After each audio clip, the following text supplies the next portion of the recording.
Assalamualaikum warahmatullahi wabarakatuh.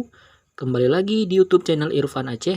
Di video kita kali ini yaitu ini adalah jalan menuju ke wisata yang bernama Pantai Kuala Beukah di Desa Gampong, Paya, Lipah, Kecamatan Peureulak, Kabupaten Aceh Timur. Ini jalan menuju ke Pantai Kuala Beukah. Tapi kita tidak sampai ke pantai karena ada keperluan lain. Jadi hanya jalannya aja kita tunjukkan. Nanti akan suatu saat kita buat video menuju ke pantainya langsung ya. Ini jalannya nih, jalan menuju ke Pantai Kuala Beukah, tepat di Gampong Paya Lipah, Kecamatan Peureulak Aceh Timur. Bagi penasaran, tonton video ini ya sampai selesai. Terima kasih.